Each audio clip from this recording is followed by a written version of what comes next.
Καλησπέρα παιδιά και θα μάθουμε σήμερα τι θα κάνουμε με τα Windows 8.1. Ναι, λοιπόν, εδώ είναι η έναρξη, έχει αλλάξει. Εδώ είναι το background, ας κατεβάσουμε αυτό που γράφω, πάτε στο Bandicam. Θα μάθουμε αυτό τελικά τώρα, θα κάνω πιο μετά. Λοιπόν, εδώ είναι και να ανεβάσω μετά. Είμαστε στο Google. Περιμένουμε, γιατί να πας από YouTube, Google είναι λίγο ζώρικο για τη γραμμή του ίντερνετ. Σε όλες τις γραμμές, εκτός και άμα είστε, να μην πω κι εγώ που. Θα ανοίξουμε μια άλλη σελίδα και θα κλείσουμε το YouTube. Ναι. Θα πατήσω εγώ Google. Θα το λέει και εδώ τι θα πατήσετε εδώ πάνω. Πατήστε 1, 2, 3, τελεία, όχι κάθετος, τελεία, bandicam.gr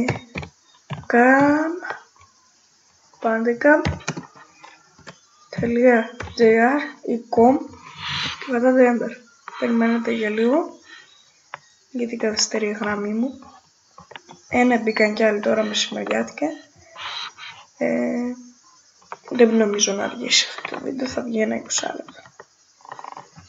Τι 20 λεπτό? Καθυστερεί η γραμμή μου.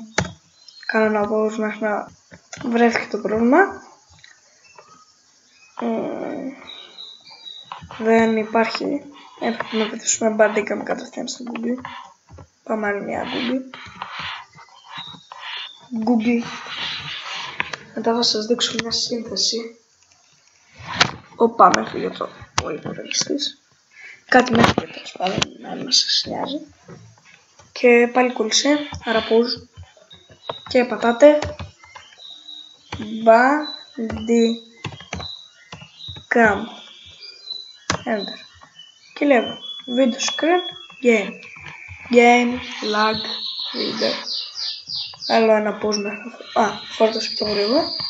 Και δεν θα φωτίσετε αυτό, μα αυτό εγώ πάτσα, γιατί αυτό θα σας κατεβάσει και άλλα προγράμματα και άμα έχετε όρεξη κατεβάστε και άλλα. Όπως σε μένα τώρα, για να το εγκαταστείτε, δεν θέλω να δείξω εγώ να το ξανακατεβάσω και με το σκληρό δίσκο.